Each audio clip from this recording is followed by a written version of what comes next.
The world of Arthur Reed was a canvas painted in shades of muted gray. It wasn't a life of sadness, but one of quiet, perpetual motion. Every day was a series of small, necessary tasks, each one a brushstroke in a portrait of functional solitude. He was a widower in his late 30s, and the 3 small planets that orbited his sun were his children. Lily 9, a precocious soul who carried a world of questions in her bright, curious eyes. Leo 7, an energetic boy whose laughter was as loud as his love for comic books. And Ben 5, the youngest, who communicated mostly in hugs and wide, silent stares. The little family lived in a modest apartment above Arthur's auto repair shop, a place that smelled faintly of grease and gasoline, a smell that to them was simply the scent of home. Dinner on a Tuesday night was a perfect example of their rhythm. The television was off. There were no cell phones at the table. The only sounds were the soft clinking of forks on plates, the occasional whisper of a question from Lily, and the rhythmic chewing of the boys. Arthur sat at the head of the table, not eating so much as watching them eat. He watched the way Lily meticulously cut her chicken into perfect squares, the way Leo's eyes drifted to a stray crumb on the floor, and the way Ben, with the focus of a tiny monk, dipped each piece of broccoli into his ranch dressing. He wasn't lonely. He was just alone. This was his reality, and he accepted it with the same quiet grace with which he accepted his worn-out work boots and his perpetually tired shoulders. He had traded one kind of life for another, a life of dreams for a life of duty, and he had never once regretted the choice. He had always been a man of quiet fortitude, a trait that had been honed by years of single parenthood. He knew how to fix a car engine with his eyes closed, and he knew how to braid Lily's hair for school, a skill he'd taught himself through sheer stubborn love. His hands, though, were the most telling part of him. They were strong, calloused from years of gripping wrenches and handling heavy tools, but they moved with a surprising, almost artistic precision. When he reassembled a carburetor, each bolt was placed with a delicacy that bordered on reverence. When he tied his son's shoes, the laces formed a perfect, unyielding knot. No one who saw those hands would ever guess that they had once belonged to a different person, to a young man with a wild heart and a soul that yearned to create. He kept the memory of that young man in a dusty, forgotten box in the corner of his garage. Inside, wrapped in old newspapers, were a set of wooden sculpting tools, a half-finished lump of clay, and a single faded photograph of a sculpture he had made in college. It was a bust of a woman's face, her expression a perfect blend of defiance and vulnerability. His professor had called it a masterpiece. He had called it his future. But that was before the tragedy, before his wife's death had shattered his world and reshaped his priorities. The tools remained untouched, a silent testament to a life that had been put on hold, a talent buried under the weight of his responsibilities. Later that evening, after the kids were asleep, he went for a walk to the grocery store to pick up milk, his one forgotten item. The streets were quiet, the air cool and calm. As he walked back, he noticed an elderly woman standing outside the store, her face a mask of frustration. She was trying to carry a large, heavy bag of dog food, but her frail hands kept slipping. Arthur could have walked past. His legs ached and his mind was already on the dozens of tasks waiting for him at home tomorrow. But he didn't. He stopped, a gentle smile on his face. "Here, let me get that for you, ma'am," he said, his voice a low, soothing rumble. The woman looked up, her eyes wide with surprise. "Oh, thank you, young man. I was beginning to think I'd have to leave poor Buster hungry." Arthur simply laughed and hoisted the heavy bag onto his shoulder as if it weighed nothing. He carried it all the way to her car, a battered old sedan parked at the far end of the lot. He didn't ask for a reward or a thank you. He just smiled, gave a small nod, and turned to walk away. The old woman watched him go, a profound sense of gratitude washing over her. She saw not a mechanic, but a man of pure, unadulterated decency. This small act, a simple moment of selfless kindness, was Arthur's save-the-cat moment. It was a glimpse into the soul of a man who, despite his own burdens, would always choose to help someone in need. He walked home under the pale glow of the streetlights, his heart feeling a little lighter. He was tired, but it was a good tired, the kind that comes from a day well lived and a heart well used.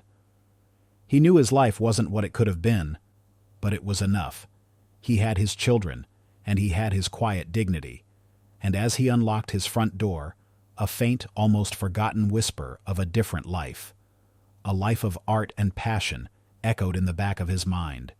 but he shook it off, a small, tired smile on his face. He was a father, a mechanic, a provider, and that he believed was all he needed to be. The world of the corner grocery was a microcosm of society itself on a Saturday morning. The fluorescent lights hummed a sterile tune over a cacophony of shopping cart wheels, squeaking children whining for sugary cereal, and the low, hurried chatter of people trying to cram a week's worth of errands into a few precious hours. It was a place of controlled chaos, and Arthur, with his 3 kids in tow, navigated it with the practiced ease of a sea captain in a storm. He had a list, a mental map of the store, and a well-rehearsed strategy for bribing the kids with promises of a single shared candy bar at the end. His focus was absolute, his mind a spreadsheet of prices and priorities. He was in the checkout line finally, with the finish line in sight. Lily was carefully stacking his groceries on the conveyor belt. Leo was pretending the belt was a racetrack for his toy car, and Ben was gnawing on the corner of a box of animal crackers. The woman in front of him, however, commanded a different kind of attention. She was a soldier dressed in a crisp military uniform that seemed out of place amidst the mundane suburban hustle. Her back was ramrod straight, her expression a mix of stoicism and bone-deep exhaustion. She had 3 children of her own, a little boy, and 2 twin girls who looked to be no older than Arthur's. The children were quiet, their eyes wide and a little tired, clutching at their mother's legs. The cashier, a young man named Kevin, with a name tag that read, "Trainee," scanned her items with a bored efficiency. When the total flashed on the screen, the soldier major Evelyn Stone reached into her wallet with a weary sigh. She pulled out a debit card, but the machine chirped with a sad final rejection. She tried again. The machine rejected it again. A flicker of panic crossed her face, a fleeting moment of vulnerability she quickly masked. "I'm so sorry," she said, her voice low and tight. "I must have miscalculated my funds. Let me try another card." She pulled out a credit card, but the result was the same. Kevin, the cashier, rolled his eyes with a theatrical sigh that was meant for the people behind her. "Ma'am, we've got a long line here," he said, his tone dripping with dismissive impatience. "Looks like you're tapped out. Happens all the time with you military types. All talk and no funds, huh?" The words were a small, venomous sting. Evelyn's chin lifted, a flash of cold fury in her eyes, but she quickly suppressed it. She looked down at her kids who were watching her with a mixture of confusion and shame, and the anger evaporated, replaced by a quiet, crushing defeat. "I can just put these back," she said, her voice barely a whisper, a stark contrast to the commanding tone one would expect from a woman in her uniform. Arthur, standing behind her, watched the entire scene unfold. He saw the condescension in Kevin's face, the humiliation on Evelyn's, and most importantly, the fear in the eyes of her children. The sight of those kids, so much like his own, watching their mother get belittled, was the final straw. For a moment he hesitated. He mentally tallied the groceries Evelyn had bought: milk, bread, produce, some modest treats for the kids. He knew what that bill would do to his own family's budget for the week. His worn wallet felt suddenly lighter, his responsibilities heavier. But then he remembered the image of his late wife, her vibrant smile, and her fierce, unwavering kindness. He remembered her voice telling him that the true measure of a man wasn't in his bank account, but in his actions. He remembered the simple joy on the elderly woman's face just the night before. He stepped forward, his voice a calm, steady counterpoint to the store's noise. "Hey, Kevin," he said, placing his hand gently on Evelyn's shoulder, a gesture meant to reassure and protect. "Just run her total with my groceries. It's on me." Evelyn's head snapped up. She looked at him with a mixture of shock and disbelief. "Oh no, you don't have to do that," she said, her cheeks flushing with embarrassment. "I can't let you." Arthur just smiled, a gentle, understanding smile that reached his weary eyes. "I insist," he said quietly, his gaze meeting hers with a sincerity that brooked no argument. "Consider it a small thank you for your service. Besides," he added with a warm wink at her kids, "we've all got to look out for each other."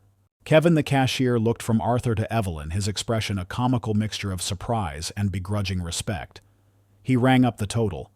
It was a significant amount, a sum that would force Arthur to make a few sacrifices this week. But as he slid his debit card into the machine, he felt a warmth spreading through his chest, a feeling he hadn't felt in a very long time. Evelyn, a woman who commanded platoons and made life-or-death decisions, was now completely at a loss. Her pride demanded she refuse, but the gratitude in her heart was overwhelming. "Sir, I don't even know your name," she said, her voice thick with emotion. "I have to pay you back." Arthur simply handed her his receipt. "Arthur Reed," he said. "Don't worry about it. Just get your kids some ice cream on the way out." But Evelyn was a woman of honor. She took his name and, with a quick, decisive movement, pulled a small notepad from her purse and scribbled down her own contact information. "Major Evelyn Stone," she said, handing him the paper. "You will be hearing from me, Mr. Reed. Thank you." And with that, the lives of a humble mechanic and a decorated soldier were irrevocably changed. As Arthur watched her and her kids walk out of the store, he didn't feel the pinch in his wallet. He felt the quiet satisfaction of knowing he had done the right thing. He had broken the silence of his own world to help someone else. He had stepped out of the shadow of his own burdens and offered a hand. There was no turning back now. His life and hers had just been set on a new, unexpected course. A few days later, Arthur's garage hummed with the usual symphony of his trade. The rhythmic clang of a wrench on metal, the hiss of the air compressor, and the low thrum of an idling engine filled the space. He was under a beat-up sedan, his back protesting the uncomfortable angle when a shadow fell across the concrete floor. He slid out from beneath the car, wiping grease from his brow with the back of a hand. Standing there still in her military uniform, but with a slight, almost hesitant smile, was Major Evelyn Stone. "Arthur Reed," she said, her voice clear and formal, yet with a hint of genuine warmth. "I hope I'm not interrupting your work. I told you I'd be in touch." Arthur straightened up, his surprise quickly replaced by his usual quiet politeness. "Major Stone, not at all. I'm just about done here." He gestured around the cluttered garage, a small kingdom of tools, car parts, and unfinished projects. "I wasn't expecting you to come by in person. I prefer to handle things directly," she replied, her gaze sweeping over the space. She took in the organized chaos, the neatly hung tools, and the spotless workbenches. She noticed the small frame picture on a shelf, a young, beautiful woman with a radiant smile, the woman he had lost. The omniscient perspective allowed the reader to see the brief, sad pang in her heart, as she realized a small part of the story she didn't know. Her eyes, trained to observe the smallest details, settled on Arthur's hands. They were the same hands that had held his receipt in the grocery store, strong and capable, yet gentle. Evelyn reached into her purse and pulled out a crisp wad of cash. "This is for the groceries," she said, holding it out to him. "And a little extra for your kindness." Arthur shook his head, his hands still covered in grease. "Ma'am, it wasn't necessary. A kindness doesn't need to be repaid." "In my world," she said firmly, "debts are always repaid. It's a matter of honor." She placed the money on a small, clean spot on his workbench. "Besides, I came for another reason." She gestured to a small, worn box tucked away in a corner, partially hidden by a stack of old tires. "What's in there?" Arthur's heart gave a little jolt. He hadn't thought about that box in years. "Oh, nothing. Just some old junk," he said, moving to block it from her view. But it was too late. Just then, his son Leo, who had been drawing in the small partitioned-off office space, came barreling out. He tripped over a loose hose, and in an instant the stack of old tires teetered and fell, scattering a cloud of dust. The box was knocked open, its contents spilling onto the floor. Evelyn's eyes, along with Arthur's, were drawn to the collection of wooden sculpting tools and a small half-finished clay bust of his late wife. Evelyn knelt down and picked up the clay sculpture, her gaze soft and understanding. The bust was raw, unfinished, but the skill was undeniable. The emotion etched into the clay was powerful, a silent testament to a love that had been lost but not forgotten. "This is beautiful, Arthur," she said, her voice quiet with awe. "You're an artist." A wave of profound embarrassment and vulnerability washed over Arthur. He felt his hidden life, the part of him he had buried, so deeply exposed to this complete stranger. "It was just a hobby," he mumbled, taking the sculpture from her and placing it back in the box with a sense of haste. But Evelyn wasn't deterred. A woman who had led thousands of soldiers, she had an almost preternatural ability to see strength where others saw weakness. She saw the talent in his hands, the deep well of emotion in his eyes, and she saw the potential for a life he had forsaken. She began to encourage him, to gently push him to embrace this forgotten part of himself. "You can't call this a hobby, Arthur. This is a gift. The world needs beautiful things, especially in times like these. As if on cue, a sleek black car pulled up to the garage. Out of it stepped a man in an expensive suit, his face a mask of practiced charm and casual arrogance. It was Marcus Thorne, the owner of the city's most prestigious art gallery. The omniscient narrator reveals Marcus's true motive. He was once a rival of Arthur's in art school, a mediocre talent who had achieved success through connections and ruthless ambition. He had sabotaged Arthur's scholarship application all those years ago, fueled by jealousy of Arthur's raw, undeniable talent. He had heard rumors of Arthur's return to the neighborhood, and had been quietly seething, fearing the return of a talent that would overshadow his own. He was the antagonist, a man driven by envy and a profound sense of inadequacy. Marcus's smile was a thin, predatory line. Well, well, Arthur Reed, the prodigal son returns. He saw the clay sculpture in the open box, and a flash of cold recognition, and then contempt crossed his face. He scoffed. Still playing in the mud, I see. I always said you lacked the fire, the passion to see it through. It's no wonder you gave it all up for a life of grease and oil. The words were a calculated public jab at Arthur's insecurities. Evelyn, who had been watching the exchange, saw the subtle cruelty in Marcus's eyes. She saw him not as a refined art dealer, but as a bully. Arthur, for his part, felt the old, familiar sting of shame. He was about to retreat back into himself when Evelyn stepped forward.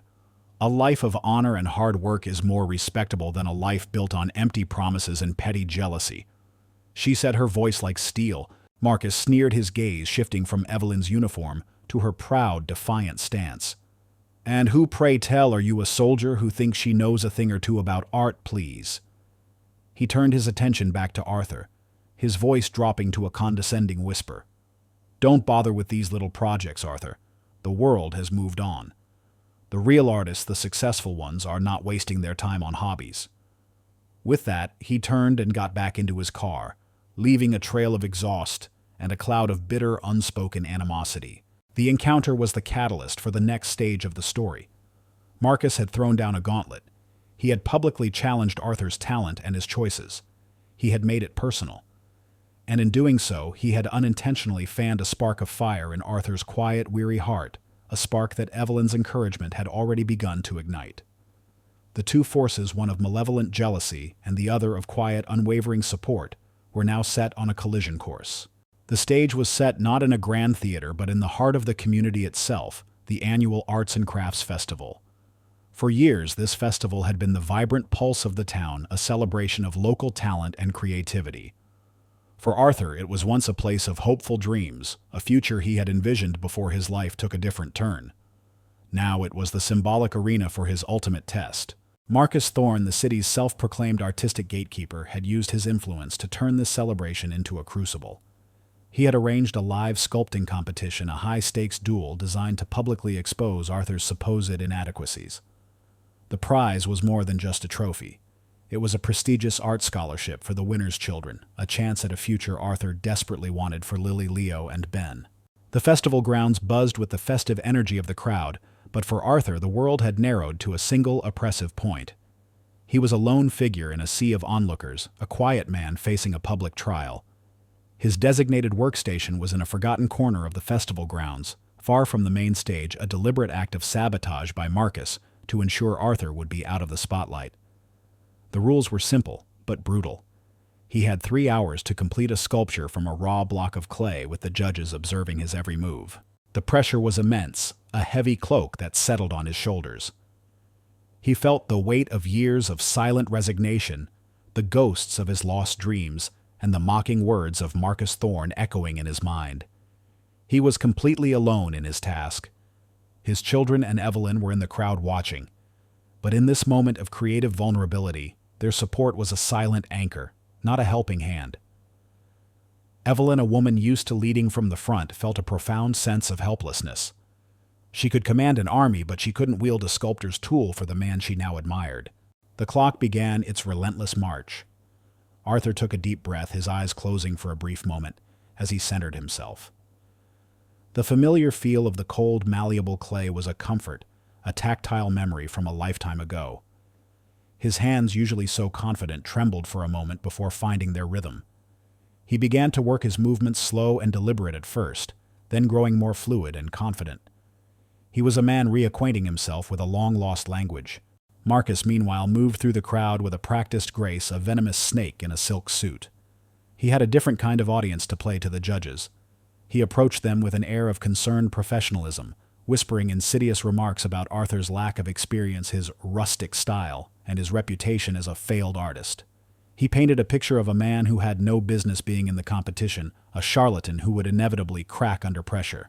His words were a subtle but effective poison, planting seeds of doubt in the minds of the judges. The clock ticked on.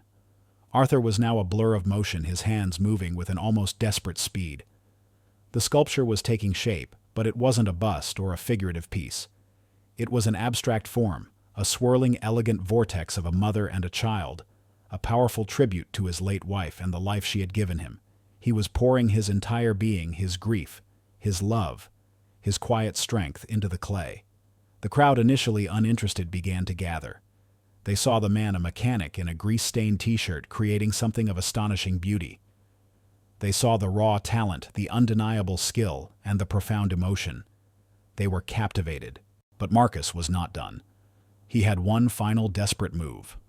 As the timer wound down, he walked past Arthur's workstation and, with a subtle, calculated movement, knocked a small bottle of water off a nearby table. It spilled across the ground just enough to make the area wet.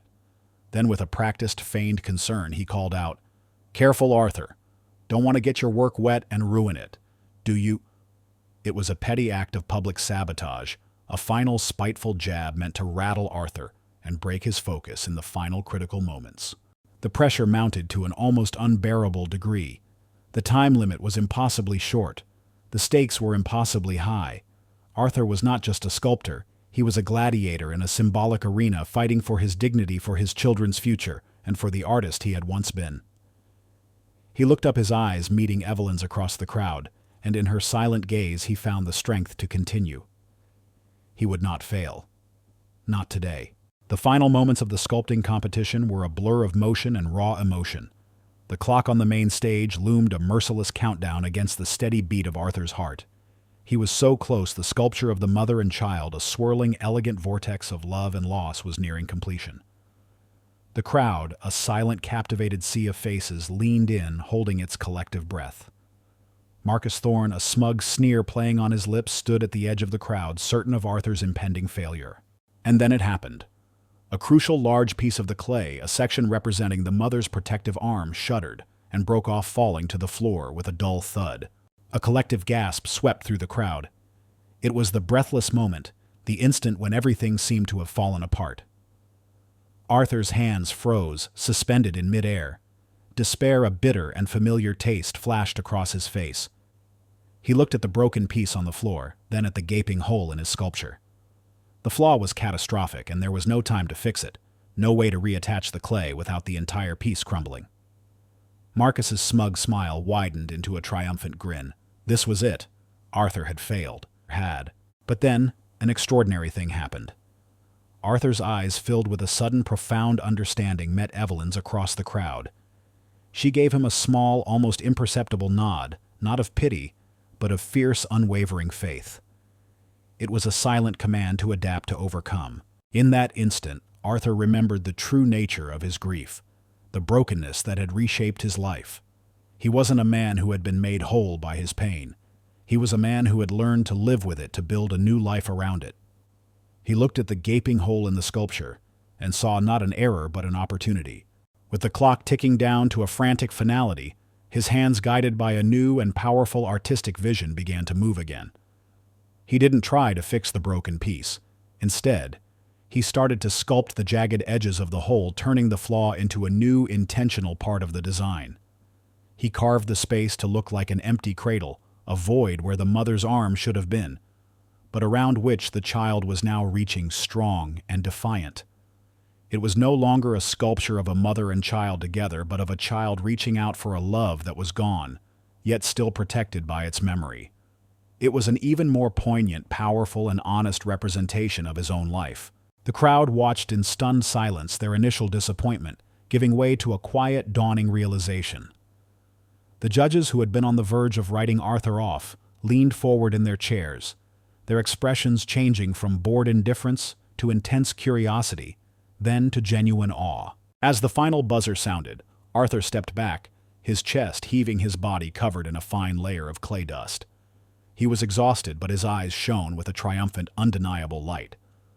The crowd, which had been so quiet just moments before, erupted. The applause started as a ripple, then grew into a thunderous standing ovation. The murmurs of doubt were replaced by a chorus of astonished praise. Faces in the crowd, including those of his children, showed a profound shift from simple curiosity to admiration, and finally to pure, unadulterated joy. The head judge, a renowned sculptor with a stern reputation, was the first to approach. He looked at the sculpture, then at Arthur, his face a mixture of surprise and profound respect. "You didn't just sculpt a piece, young man," he said, his voice thick with emotion. "You told a story. You took a flaw and made it the heart of your masterpiece. That takes more courage than any technique in the world." The winner was announced. The winner of the grand prize and the scholarship is Arthur Reed. The crowd roared. Arthur, a man who had spent years in quiet, anonymous service to his family, was now a hero. His victory wasn't just a prize. It was a public vindication, a recognition of his talent, his resilience, and his profound heart. From across the festival grounds, Evelyn looked on, a single tear of pride tracing a path down her cheek. She had seen the artist in him long before he had, and now the world saw it too. The thunderous applause eventually gave way to a new kind of quiet, a peaceful, contented silence that settled over the festival grounds. For Arthur, the world had shifted. He was no longer just the quiet mechanic. He was an artist, a winner, a man who had reclaimed his story. The downfall of Marcus Thorne was swift and public, a fitting end to a man whose entire life was built on a foundation of deceit and petty jealousy. When the head judge announced Arthur's victory, Marcus, a man so accustomed to being in control, lost his composure. He shouted, he protested, he accused the judges of bias. But his pleas fell on deaf ears. A prominent art patron, a woman named Mrs. Eleanor Vance, who had witnessed his calculated sabotage, stepped forward and spoke with a cold, unwavering voice. "I saw what he did," she said to the judges and the surrounding crowd. "I saw him deliberately try to undermine Mr. Reed. A man who behaves with such malice has no place in the world of art, which is meant to inspire, not to tear down." Marcus's reputation, the one he had so carefully cultivated and guarded, crumbled in an instant. The art world, as fickle as it was glamorous, turned its back on him. He lost not only the respect of his peers, but also the trust of his clients. His gallery, a symbol of his false success, was now in jeopardy. His punishment was not a legal one, but a social and professional one, a public humiliation that was 1,000 times more painful to a man so obsessed with appearances. He had lost everything he had ever cared about. For Arthur, the resolution came in the form of a new and profound opportunity. The head judge, impressed not just by his talent, but by his character, offered him a full-time residency at the prestigious Millbrook Academy of Fine Arts. It wasn't a scholarship or a job. It was an invitation to teach and to create, to fully embrace the artistic life he had once abandoned. It was a chance to provide for his family in a way that nourished not just their bodies, but his soul as well. The opportunity was meaningful, a testament to his journey. That evening, as the stars began to pepper the darkening sky, Arthur and Evelyn sat on his small front porch, the world of the festival feeling like a distant, beautiful dream. The kids were inside, happily watching a movie, their futures suddenly brighter. They spoke not as a mechanic and a soldier, but as two people who had found in each other a kindred spirit. They talked about their journeys, his of rediscovery, hers of silent duty and sacrifice. Arthur, a man of few words, tried to express the depth of his gratitude. "I don't know what to say, Evelyn. You saw something in me that I had forgotten existed." Evelyn, a woman of even fewer words when it came to emotion, simply smiled. She was no longer wearing her uniform, but a simple sweater and jeans. And for the first time, Arthur saw her not as a major, but as a person, a woman of profound strength and quiet grace. "I just saw a good man who deserved a chance, Arthur," she said, her voice soft but firm. "We all do. My uniform doesn't make me a hero. Your kindness in that grocery store did. Your honesty in that sculpture did." She took a sip of her coffee, her gaze fixed on the quiet street. We spend so much of our lives hiding the most beautiful parts of ourselves, don't we? It took a little chaos to bring yours out. I'm just glad I was there to see it. The conversation was not about romance, but about connection, a deep unspoken understanding between two people who had both faced profound loss and emerged from it with their humanity intact. It was the new calm, a moment of well-earned peace and reflection before the next chapter of their lives began. The story of a simple kindness had come full circle, transforming a moment of small dignity into a life-altering event. 1 year later, the world was no longer a canvas of muted grays for Arthur Reed. It was a vibrant living mural, painted in the bright, bold colors of a life rediscovered. His garage was no longer a kingdom of grease and oil, but a bustling art studio. The air filled not with the scent of gasoline, but with the earthy, comforting smell of wet clay and fresh paint. He was no longer just a father. He was a respected artist and a beloved mentor to a new generation of aspiring sculptors at the Millbrook Academy of Fine Arts. His new life was a testament to his resilience. He was able to provide for his family in a way he had never imagined, but the true wealth he had found was in the joy of creating again. His children thrived in this new environment. Lily, with her curious mind, spent hours in his studio, asking questions about technique and meaning. Leo and Ben, no longer silent watchers, would try their hands at sculpting their tiny figures of superheroes and monsters, a source of endless laughter and pride for their father. But Arthur's journey didn't end with his personal success. A man who had received a chance at a new beginning felt a profound need to pay it forward. He had taken the scholarship money from the festival, the very prize that had opened his world, and with Evelyn's quiet support, he had established the Marie Reed Foundation for the Arts, named after his late wife. The foundation's mission was simple: to provide grants and support to single parents who had put their own artistic dreams on hold to care for their families. It was a beautiful full-circle moment, a way for him to honor the woman he loved by helping others who walked a similar path. The final scene of their story was not one of grand gestures or dramatic pronouncements, but of quiet, profound contentment. It was a late afternoon in his studio. The light streamed in through the large windows, illuminating the dust motes dancing in the air and casting a golden glow on his latest work in progress. It was a powerful, moving sculpture of a strong, beautiful hand, both gentle and weathered, holding a small seed, ready to plant it in the earth. It was a symbolic image of his journey from a man whose hands were tools of labor to a man whose hands were the instruments of creation, and a father whose love was the fertile ground for his children's future. He stood at the window, his arm around Evelyn's shoulders. She was no longer wearing her uniform, having retired from her military career to take a position as a community liaison, a job that allowed her to be closer to her own children and to use her organizational skills to serve her community in a different way. Their relationship was a quiet, steady force, a partnership built on mutual respect, shared values, and a deep, unspoken understanding. They were two people who had found in each other a new kind of family, a home built not on blood, but on kindness and shared humanity. He looked out at his children playing in the yard, their laughter a melody that had replaced the silence of his old life. He saw not just them, but the future they would build, a future he had helped secure. The old weary man was gone, replaced by an artist, a father, a partner, a man who had finally found his true purpose. The journey of a single act of kindness, a moment of compassion in a crowded grocery store, had blossomed into a beautiful new spring. If this story stirred your heart, if it reminds you that courage can alter destinies and that light always finds a path, even in the deepest darkness, please leave a comment. Share this story with those who need inspiration. Like, subscribe, and hit the bell to never miss our upcoming stories.